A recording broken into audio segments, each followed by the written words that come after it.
안녕하세요. 금병선 목사입니다. 여러분 어느덧 오늘 성서 아카데미 마지막 시간이 되었습니다. 여러분 너무 아쉬우시죠? 우리가 이번 학기는 구약에 나오는 여성들에 대해서 우리가 살펴보고 있습니다. 오늘은 마지막 시간으로 에스더에 대해서 우리 한번 살펴보도록 하겠습니다. 여러분 에스더 많이 들어보셨죠? 여러분 에스더 하면 생각나는 것이 무엇이 있습니까? 네, 그렇죠. 죽으면 죽으리라. 누구나 다 이 말은 알 거라고 생각이 듭니다. 이 에스더가 민족이 멸절당할 수 있는 위기에 놓였을 때 자기 목숨을 걸고 또 민족을 구한 이야기가 바로 이 에스더서라고 할 수가 있겠습니다. 이 에스더는 바사 제국을 배경으로 하고 있습니다. 바사 제국은 역사적으로는 이 페르시아를 말하고 있습니다. 이 페르시아 하면 여러분 영화 300 이거 생각나죠? 이 페르시아 대군과 또 그리스의 300 용사와 함께 이 전투하는 그런 영화로 굉장히 유명합니다. 이것이 유명한 테르모필레 전투라고 합니다. 이 전투에서 페르시아가 바사 제국이 이겼지만 결국 살라미스 전투에서 이 페르시아가 크게 패하게 되어서 더 이상 그리스 원정을 이제 접게 되는 그러한 역사적인 배경을 가지고 있습니다. 테르모필레와 또 살라미스 이 전쟁을 일으킨 장본인이 바로 이 크세르크세스 왕입니다.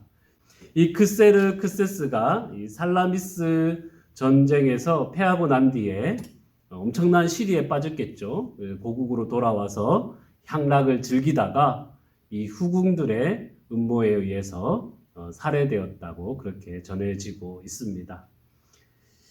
이처럼 이 에스더서는 역사적인 사실을 바탕으로 하고 있는 이야기입니다. 이 에스더서의 위치를 우리가 잘 이해하기 위해서 역사에 대해서 우리가 조금 더 이해할 필요가 있습니다. 이 구약 성경의 배경은 이 비옥한 초승달, 이렇게 초승달처럼 생겼다고 하죠. 이 비옥한 초승달을 배경으로 하고 있는데 이 비옥한 초승달을 지배하는 민족, 국가가 이 세계를 제패했다라고 그렇게 볼 수도 있습니다. 이 지도에 보면 메소포타미아를 중심으로 비옥한 초생달 지역이 나오는데요. 이곳을 지배한 나라들이 아수르, 또 바벨론, 그리고 바사, 그리고 나중에는 알렉산드, 그 다음에 로마 이렇게 되겠습니다. 이 첫 번째는 아수르입니다.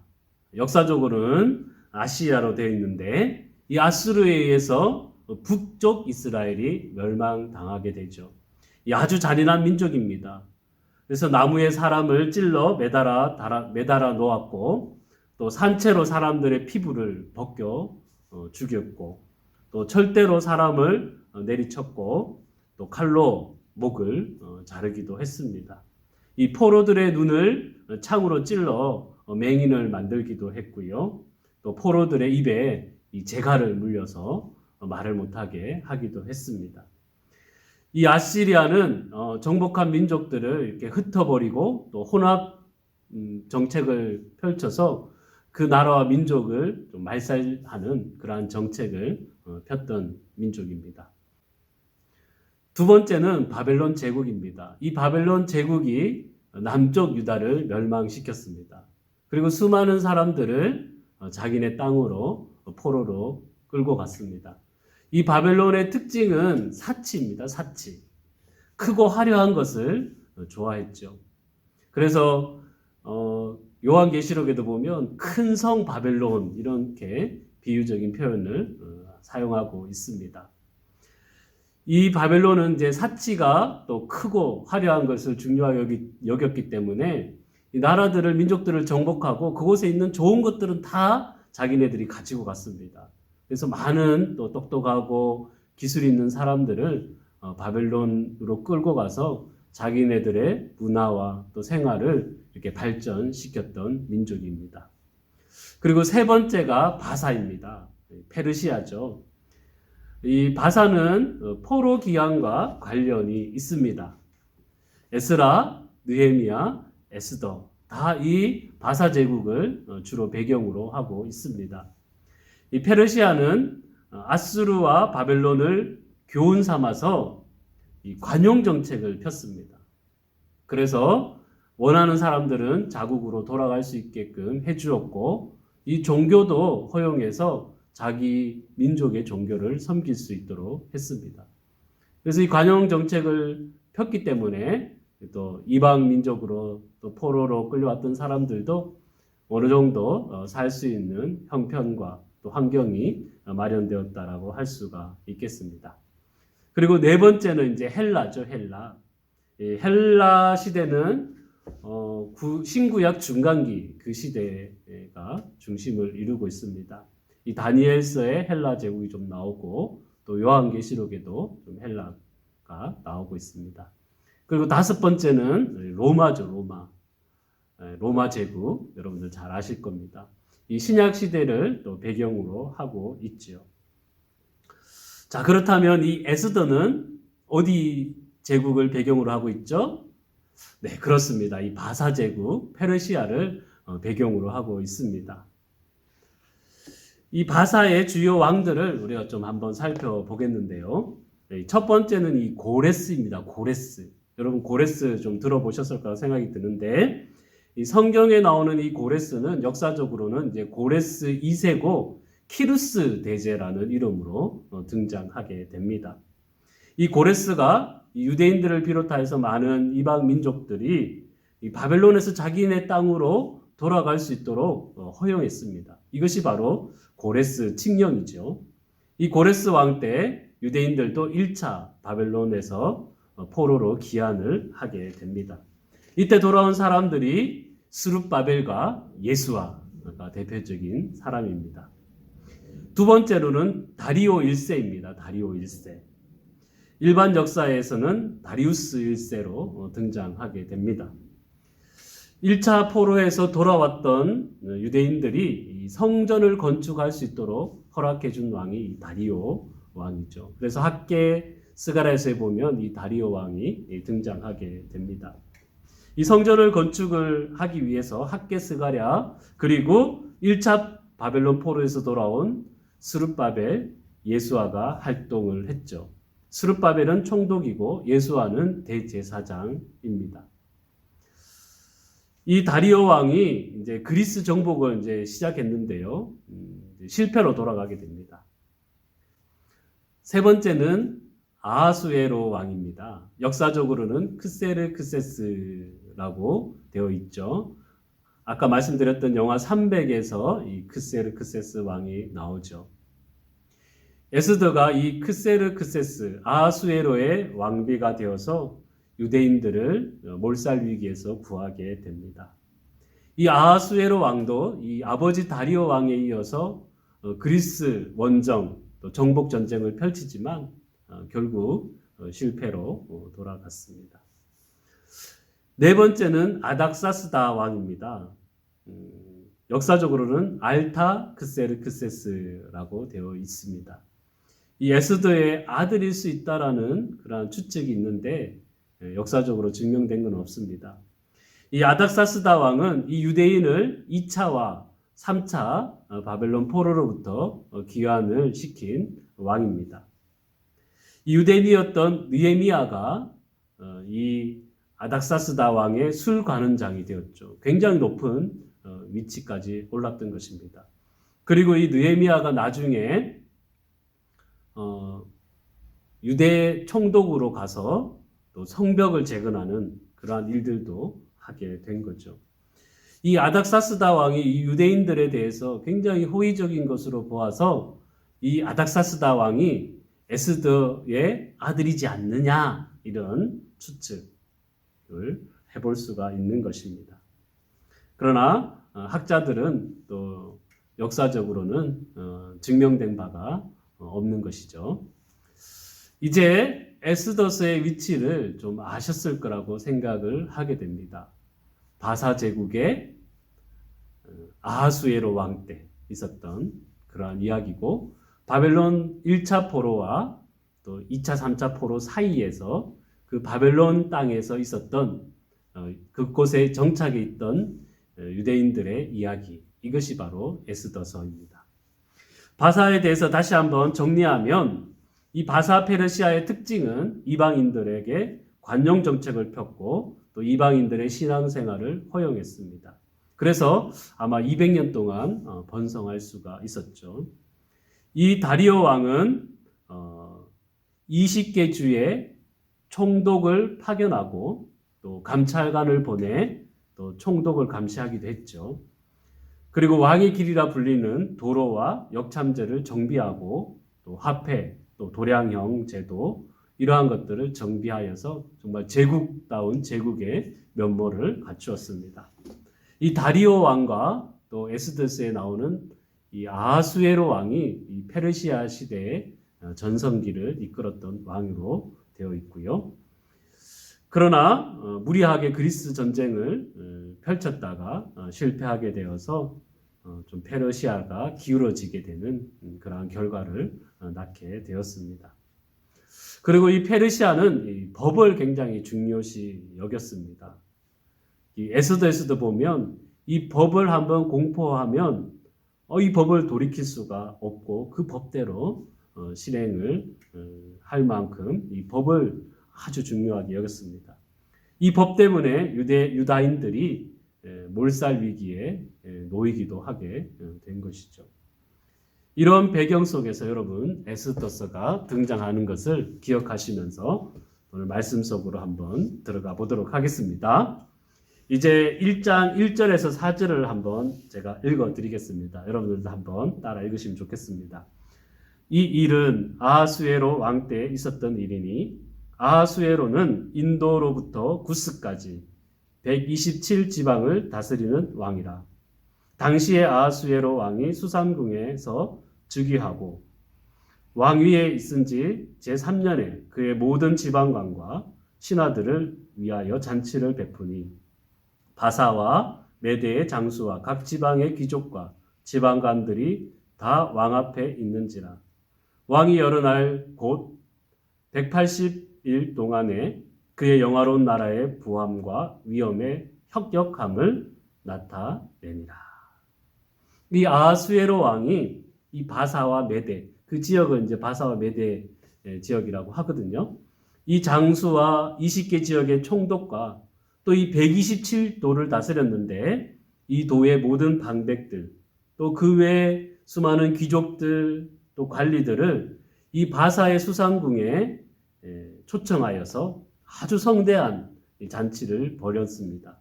잔치가 무려 180일 동안 진행되었습니다. 자그마치 6개월 동안 그렇게 진행이 되었던 것이죠. 이렇게 화려한 잔치를 베푸는 이유가 오늘 말씀의 4절에 보면 그의 영화로운 나라의 부함과 위엄의 혁혁함을 나타내기 위해서, 한마디로 자랑하기 위해서죠. 그리고 또 한 가지 목적이 있다고 보여지는데요. 이 바사 제국의 모든 신하들과 또 대신들이, 또 지방관들이 이 바사 제국에 충성할 수 있도록, 그리고 제국의 힘을 하나도 모아서 왕권을 강화하기 위한 잔치로 보여집니다. 그리고 이 잔치는 이 다리오 왕이 아까 그리스 원정 정복에 실패했다고 했는데 이것을 만회하고 다시 이 그리스 전쟁을 계획했던 잔치라고 볼 수가 있습니다.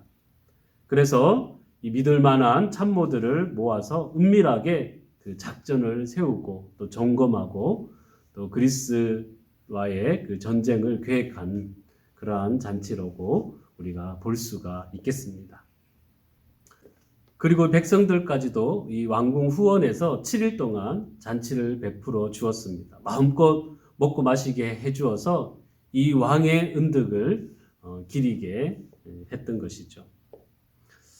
이 잔치의 마지막 날 다 흥에 취하고 이제 다들 기분이 좋았습니다. 왕은 물론 이 고관 대작들과 또 그곳에 모인 많은 사람들이 술에 취해 기분이 최고조로 달했습니다. 그때 왕은 이 왕후를 자랑하고 싶었습니다. 왕후가 너무 예뻤거든요. 그래서 이 왕후의 그 빼어난 미모를 자랑하기 위해서 이 내시들에게 명령을 내려 당장 왕후가 궁중 예복을 갖춰서 그들 가운데 나올 수 있도록 그렇게 명령을 내렸습니다. 이 와스디 왕후는 이 왕의 명령에 동의할 수가 없었습니다. 왜냐하면 이 여자들도 또 잔치를 베풀고 있었기 때문에 당장 예복을 갖추고 나갈 수도 없었던 것이죠.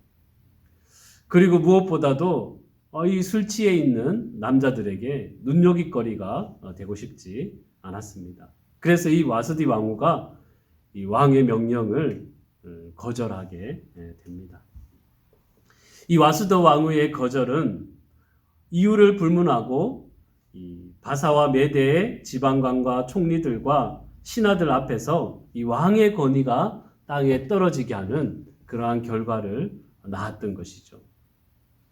왕비의 거절을 들은 왕은 어떻게 이 분노가 절제가 되지 않았습니다. 표정 관리가 되지 않았습니다. 부들부들 떨었습니다. 연회장에 그 무르익었던 그 분위기, 좋았던 분위기는 순식간에 긴장감과 또 불안감이 나돌았게 된 것이죠. 이 일로 와스디 왕후가 폐위되었죠. 우리가 생각하면 이 정도 일로 왕후가 폐위되다니 이해가 되지 않습니다. 두 가지 이유가 있다라고 보여지는데요. 첫 번째는 그 사회가 지극히 남성 중심적이고 또 권위 중심적인 사회였기 때문입니다. 남자들의 횡포가 심했습니다. 권위와 그 남성의 힘이 절대적인 시대였기 때문에 아무리 왕후라고 하더라도 그 왕의 명령을 거절했기 때문에 한순간에 폐위될 수가 있었던 것이죠. 그리고 두 번째는 이 왕의 명령이나 규례와 법률이 절대적인 시대였기 때문에 그렇습니다. 우리가 하는 말들이 있죠. 법대로 해, 법대로 해. 이 바사 제국이 바로 이 법을 너무나 중요하게 여기기 때문에 이 왕후가 그 법을 어겼다라는 이유로 또 왕후지만 폐위가 되었던 것입니다. 이 일로 더 남성 중심적이고 또 더 권위적인 조치가 취해지게 되었습니다. 세 번역으로 1장 16절에서 18절을 읽어드리겠습니다. 무무간이 왕과 대신들 앞에서 대답하였다. 와스디 왕후는 임금님께만 잘못을 저지른 것이 아니라 아하수에로 왕께서 다스리시는 각 지방에 있는 모든 신하와 백성에게도 잘못을 저질렀습니다. 왕후가 한 이 일은 이제 곧 모든 여인에게 알려질 것입니다. 그렇게 되면 여인들은 아하수에로 왕이 와스디 왕후에게 오전에 나오라고 하였는데도 왕후가 나오지 않았다고 하면서 남편들을 업신여기게 될 것입니다. 페르시아와 메대의 기부인들이 왕후가 한 일을 알게 되면 오늘 당장 임금님의 모든 대신들에게도 같은 식으로 대할 것입니다. 그러면 멸시와 분노가 걷잡을 수 없이 되풀이될 것입니다. 그러니 임금님만 좋으시다면 와스디 왕후가 다시는 아하수에로 임금님의 어전에 나오지 못하도록 어명을 내리시고 그것을 페르시아와 메대의 법으로 정하여 고치지 못하도록 하셔야 할 줄 압니다. 그리고 왕후의 자리는 그 여인보다 더 훌륭한 다른 사람에게 주시는 것이 마땅하다고 생각합니다. 왕의 칙령이 이 큰 나라 방방 곳곳에 선포되면 낮은 사람이고 높은 사람이고 할 것 없이 모든 여인이 저마다 자기 남편에게 정중하게 대할 것입니다. 여러분 어떻습니까? 제가 만약에 여자라면 이러한 나라에서 살고 싶지 않을 것 같습니다. 그래서 이것은 에스더라는 여인을 통해서 그러한 일들을 했다라는 것은 그 남성 중심의 타락하고 폐역한 시대에 던지는 메시지가 있는 것입니다. 이 왕후를 폐위시키는 이유는 왕의 권위가 떨어지지 않도록 또 여자들이 남자들에게 잘할 수 있도록 무시하지 않도록 하기 위해서다. 그렇게 이야기하고 있는 것이죠. 그런데 역사적으로 보면 이 왕후 폐위는 이 정치적인 이유가 있었다라고 그러한 견해들도 있습니다.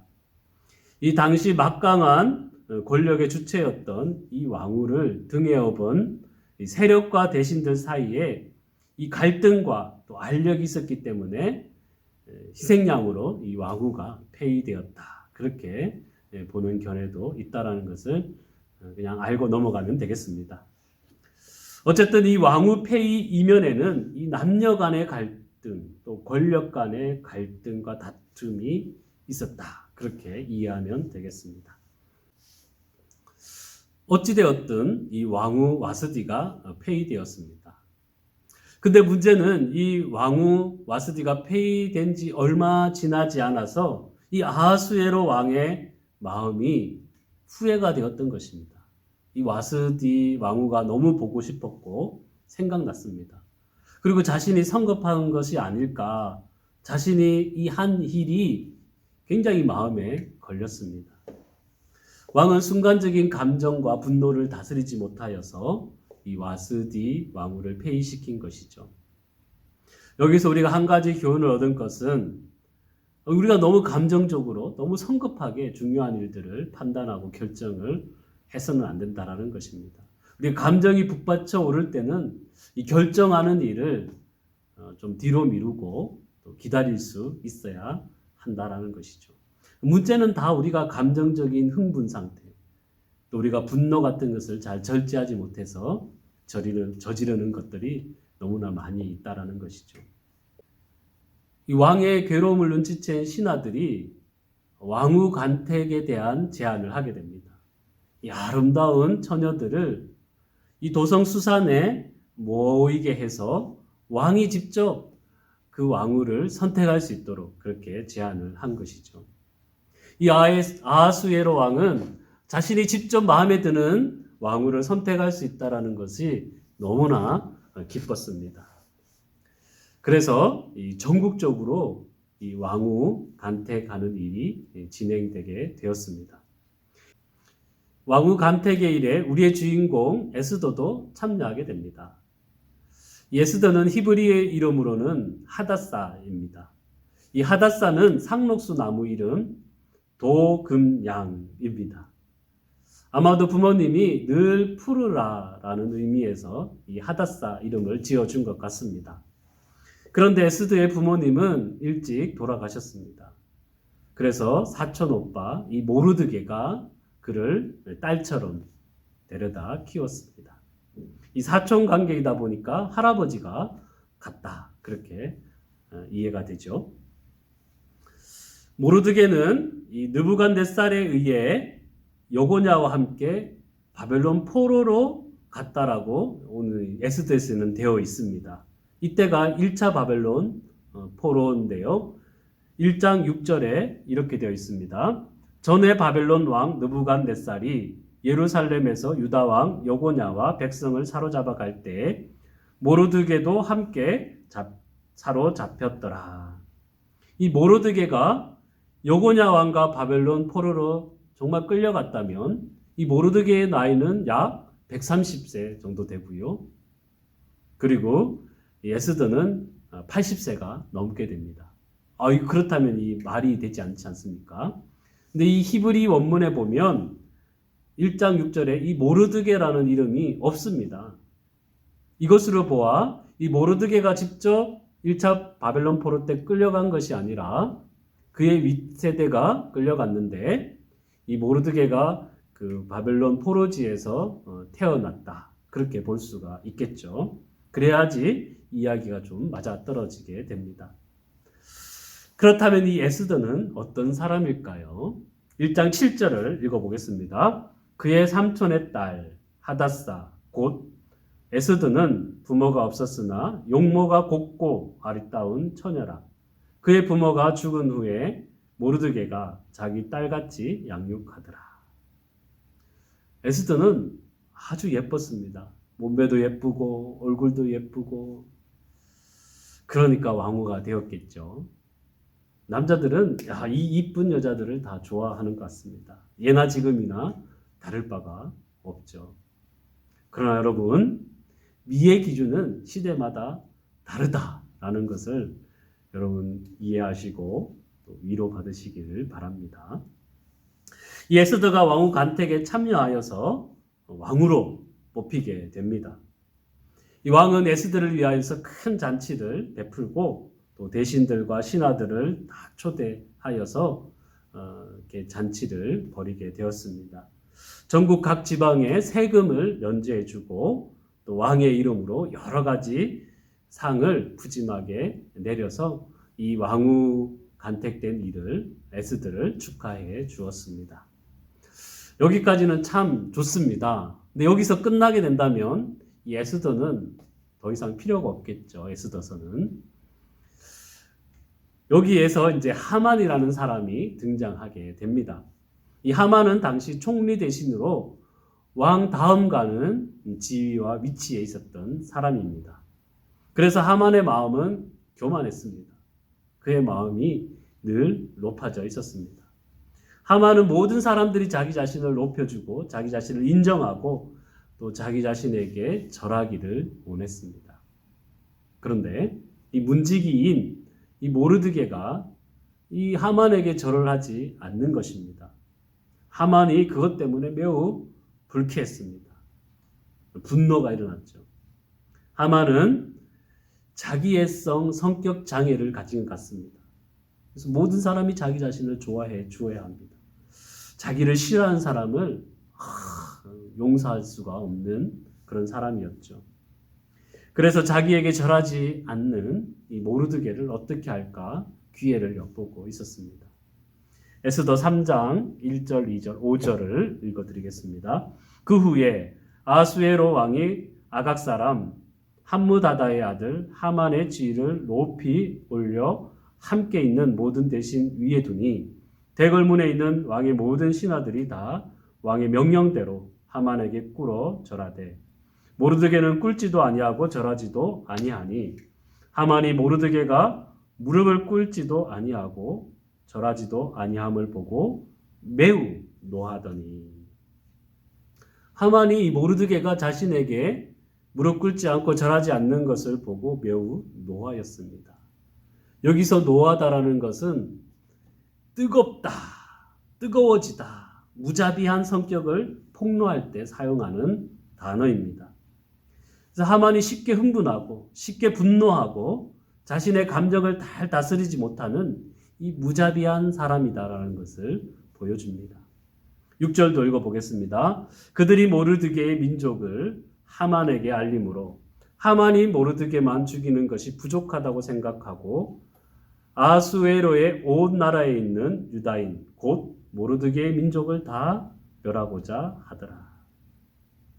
하만은 모르드게가 유다인인 것을 알고 잘됐다 싶었습니다. 내가 이 모든 유다인들을 다 멸망시킬 것이다. 모르드게 한 사람만 죽이는 것으로 내 분이 풀리지 않는다. 그 민족은 다 죽어야 된다. 이렇게 잔인한 생각을 하게 된 것이죠. 이 하만은 여러분 아각 사람입니다. 아각은 아말렉 왕의 고유 명칭입니다. 그렇다면 이 하만은 아말렉 사람의 왕족이라는 것을 우리가 알 수가 있습니다. 이 아말렉 아각 왕은 이 이스라엘과 굉장히 깊은 연관이 있습니다. 이 사울 시대 때 하나님께서 이 사무엘을 통해 사울에게 이 아말렉을 정보를 하고 그들을 모두 진멸하라고 그렇게 명령을 내리셨습니다. 이 사울이 아말렉을 치고 또 아각을 사로잡았습니다. 그러나 사울은 명예욕 또 물욕 이러한 것들이 있어서 가축을 비롯하여서 모든 좋은 것들은 다 살려두고 또 아각 왕도 살려두었습니다. 그러나 나중에 사무엘이 이 사울에게 화를 내면서 이 아각 왕을 사무엘이 직접 죽이게 됩니다. 이러한 선조들의 역사적인 배경을 이 하만이 알았다라면 그 원한으로 이 유다인들을 전멸하고자 하는 계획을 세웠다라는 것이 아주 조금은 이해가 되기도 합니다. 어쨌든 이 유대인들은 하만의 계략에 의해서 멸망당할 위기에 놓이게 된 것이죠. 이 하만의 계략에 의해서 이 왕을 이렇게 꼬드겨서 유다인을 멸절시킬 수 있는 이 왕의 조서를 내려서 전국에 이렇게 조서를 내리게 되었습니다. 3장 13절입니다. 이에 그 조서를 역졸에게 맡겨 왕의 각 지방에 보내니 12째 달 곧 아달월 13일 하루 동안에 모든 유다인을 젊은이, 늙은이, 어린이, 여인들을 막론하고 죽이고 도륙하고 진멸하고 또 그 재산을 탈취하라 하였고. 이 바사 제국은 이 왕의 명령과 또 법을 굉장히 중요하게 여겼기 때문에 이 왕의 도장이 찍힌 이 조서는 정말 다시 물을 수가 없을 정도로 효력이 강력했습니다. 그냥 있다가는 정말로 유다인들이 다 멸망당할 위기에 놓이게 된 것이죠. 이 모르드게가 이 사실을 알고 매우 시리에 빠졌습니다. 유다인들은 하나님의 선민이고 또 하나님을 믿는 민족이기 때문에 이 모르드게가 이 사실을 도무지 받아들일 수가 없게 된 것이죠. 더구나 자기로 시작했기 때문에 모든 민족이 멸망당하는 이 현실을 너무너무 괴롭고 고통스러웠던 것이죠. 4장 1절과 3절을 읽어보겠습니다. 모르드게가 이 모든 일을 알고 자기의 옷을 찢고 굵은 베옷을 입고 재를 뒤집어 쓰고 성중에 나가서 대성통곡하며 왕의 명령과 조서가 각 지방에 이르매 유다인들이 크게 애통하여 금식하며 울며 부르짖고 굵은 베옷을 입고 제 누운 자가 무수하더라. 이 모르드게를 비롯한 모든 유다인들이 다 슬픔에 젖어서 애통하고 있었습니다.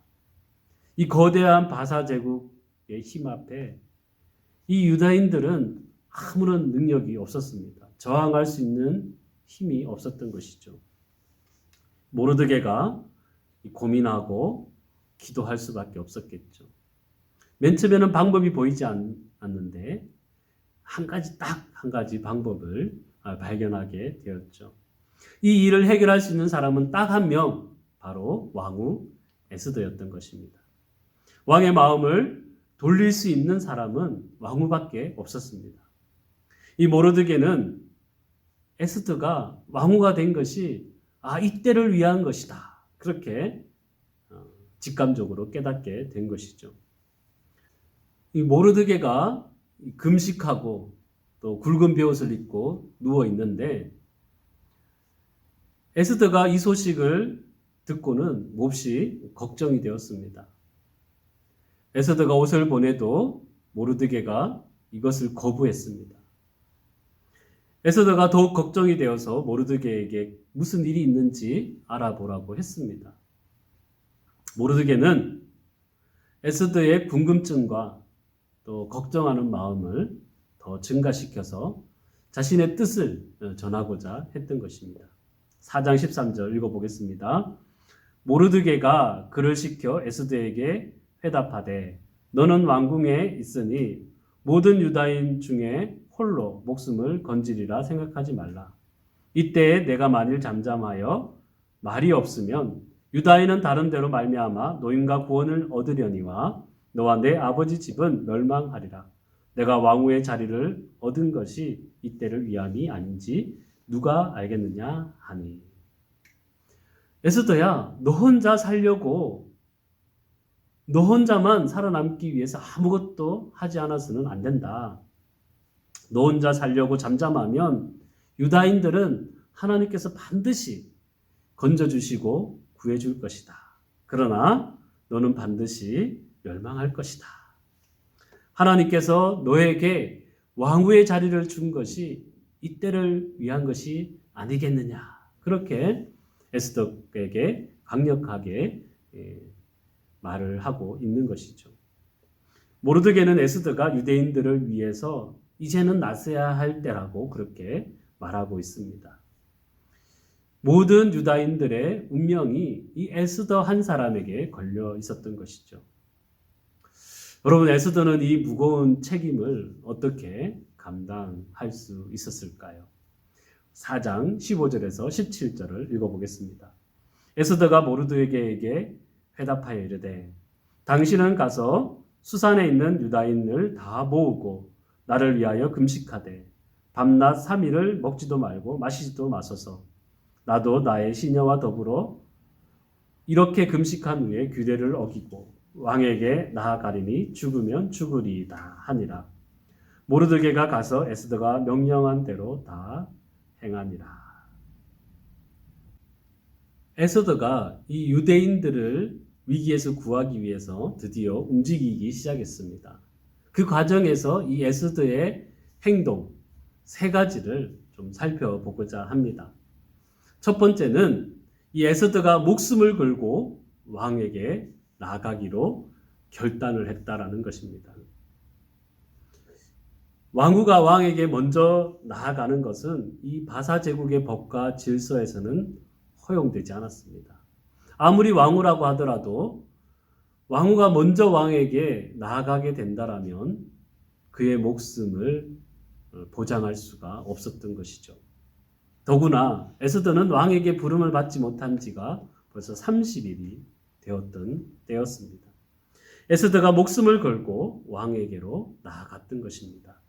4장 11절을 한번 읽어보겠습니다. 남녀를 막론하고 부름을 받지 아니하고 안뜰에 들어가서 왕에게 나가면 오직 죽이는 법이요 왕이 그 자에게 금규를 내밀어야 살 것이라.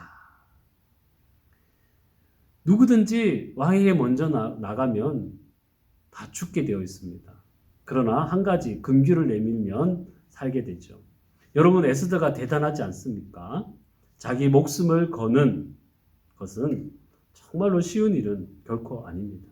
민족을 위해서 자기 목숨을 내놓은 이 에스더의 모습에서 우리가 예수님을 바라볼 수 있게 되지요. 예수님은 우리를 위해서 자기 목숨을 내어주셨습니다. 실제로 예수님은 우리를 구원하시기 위해서 십자가에 달려 돌아가셨지요. 우리를 향하신 예수님의 사랑, 또 우리를 위한 예수님의 희생, 섬김, 그것을 우리가 기억해야 할 것입니다. 또한 우리 또한 누군가를 위해서 우리의 삶을 희생하고 또 내어주고 또 섬기는 그러한 삶을 살아가야 할 것입니다. 두 번째는 에스더는 자신이 왕께 나아가기 위해서 이 중보 기도를 요청했습니다. 에스더는 자신의 힘으로만 하려고 하지 않았습니다. 내가 했다라고 그렇게 말하고 싶지 않았습니다. 그리고 혼자 할 수 있다라고도 생각하지 않았던 것이죠. 에스더는 자기가 이 일을 위해서 유다인들의 그 중보 기도가 필요했던 것이죠. 그래서 함께 기도해 달라 그렇게 유다인들에게 요청을 했던 것입니다. 여러분, 우리도 마찬가지입니다. 하나님의 일은 혼자 할 수 없습니다. 혼자 하려고 해서도 안 됩니다. 혼자 해서 되는 것도 별로 좋지가 않습니다. 나만 높아지기 때문에 그렇죠. 하나님의 일은 내 힘으로 되는 것이 아니라 기도의 힘으로 되고 우리 믿음의 사람들이 함께 행하는 것이죠. 여러분, 하나님의 일을 선택하고 결정할 때 기도하시기 바라고요. 그리고 주변에 믿음의 사람들에게 중보 기도를 요청하시기를 바랍니다.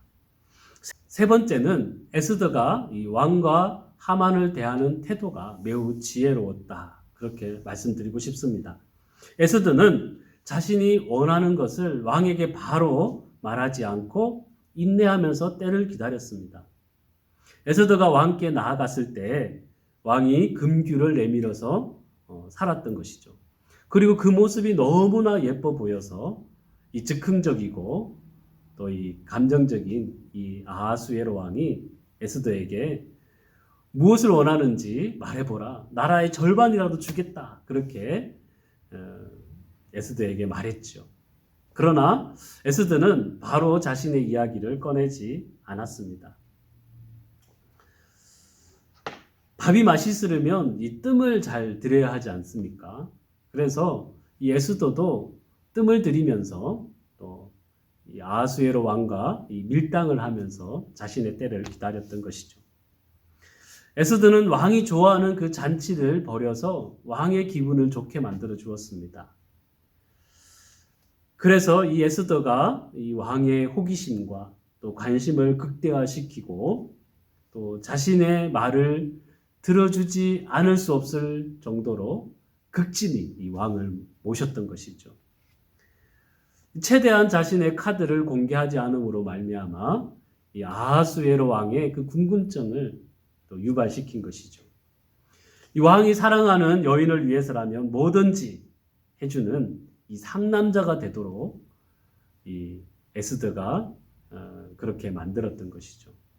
에스더가 원하는 것을 안 들어줄 수 없을 정도로 이 왕을 구워 삶았던 것 같습니다.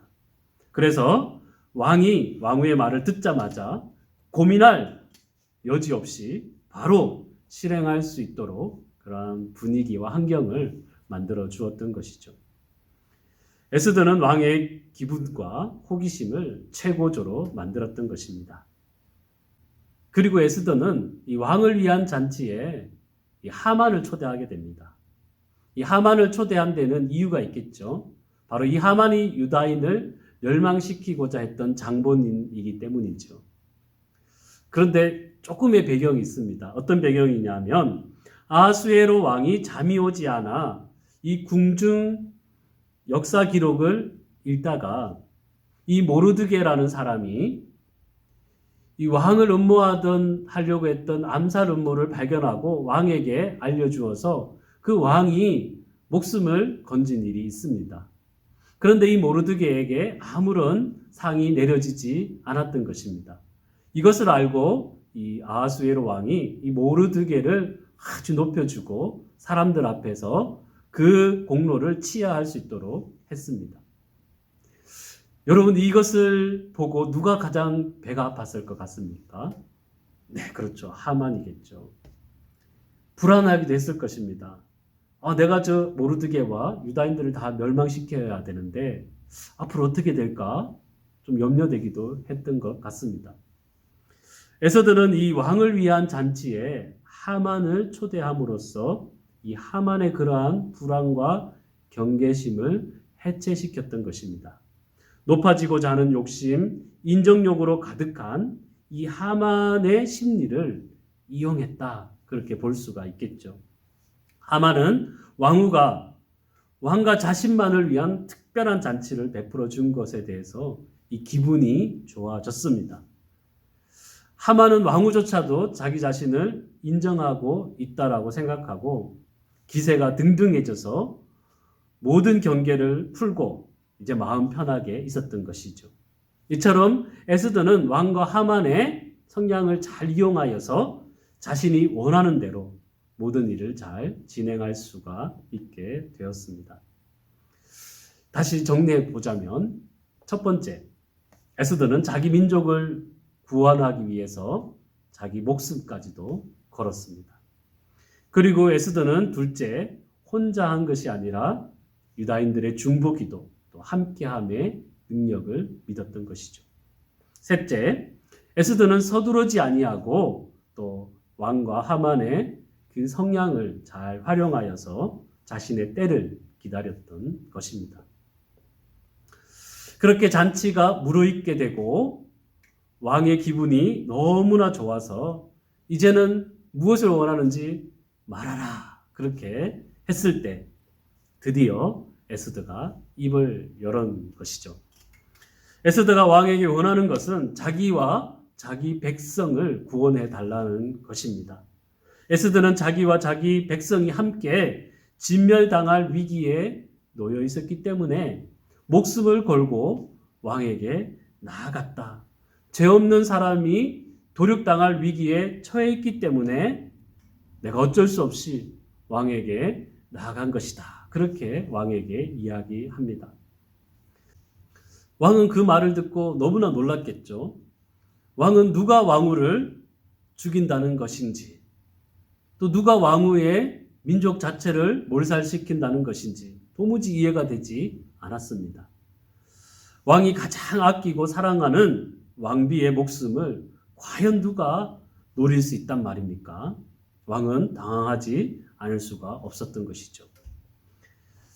이미 왕후를 잃어본 이 아하수에로 왕은 더 이상 왕후를 잃고 싶지 않았습니다.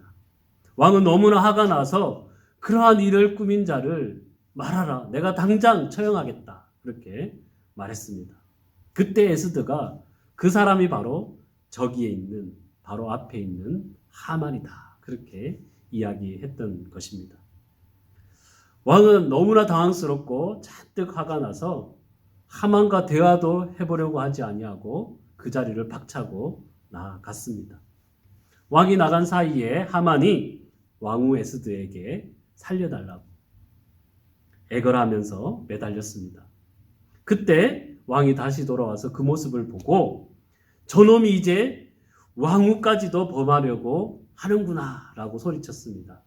이 말을 들은 우리 내시들이 달려와서 하만의 얼굴을 가렸습니다.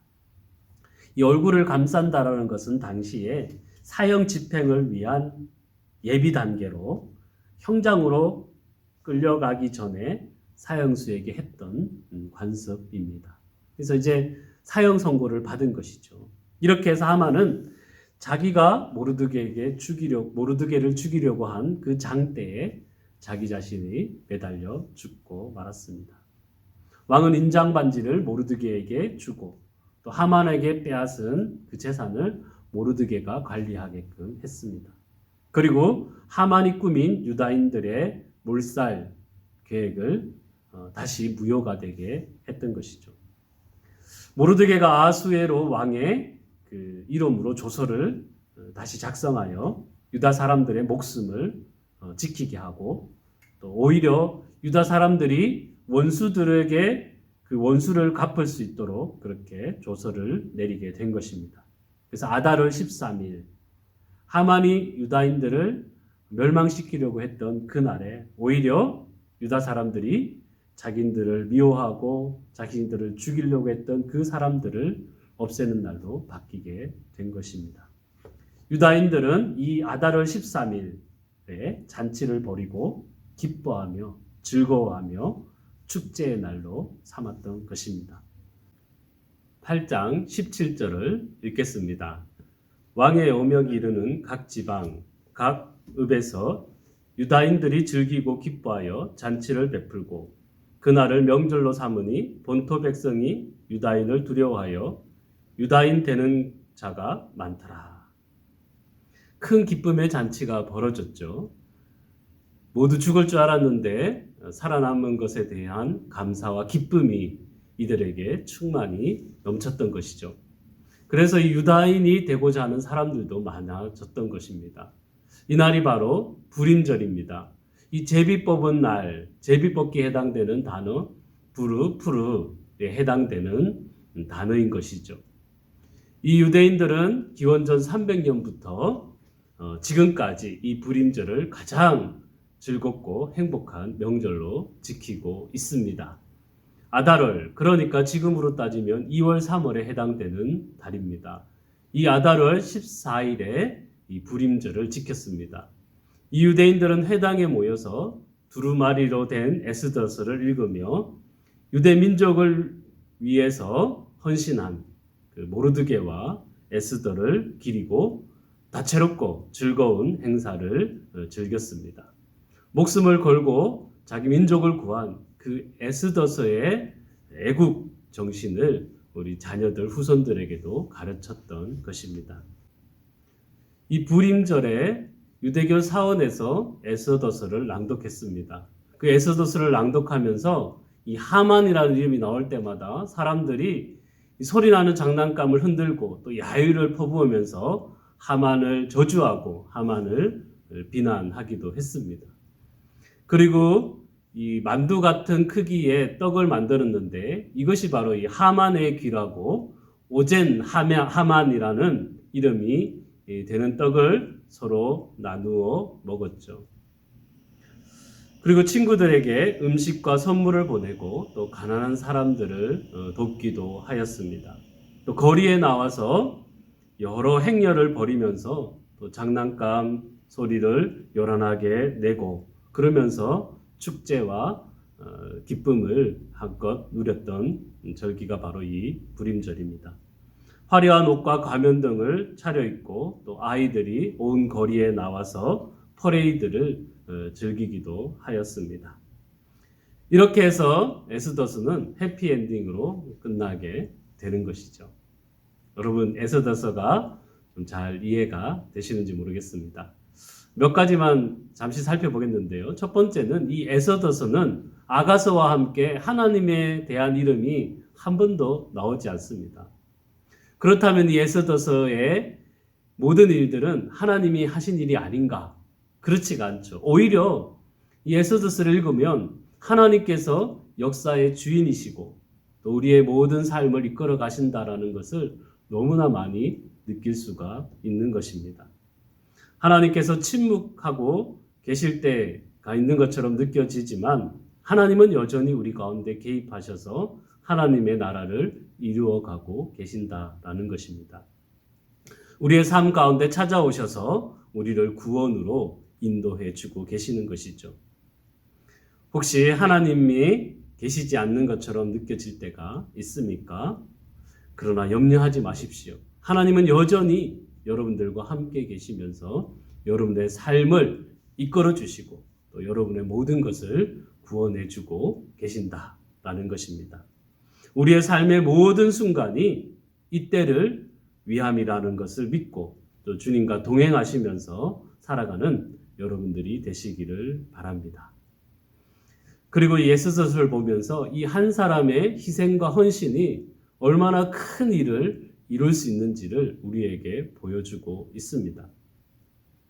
우리가 꼭 왕후는 아니더라도 또 높은 위치에 있진 않더라도 또 많은 크고 화려한 일을 할 수는 없다고 하더라도 우리의 작은 희생과 섬김을 통하여서 하나님은 큰 일을 이루어가고 계신다라는 것을 여러분들 잊지 마시기를 바랍니다.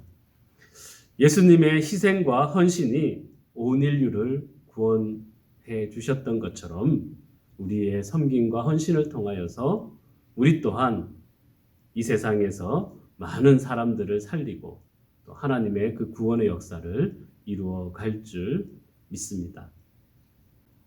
여러분, 이 에스더서는 큰 제국 속에서 살아가는 그 힘없는 유대인들, 멸망의 위기에 놓여 있었지만 하나님께서 그들을 구원하여 주셨다라는 사실입니다.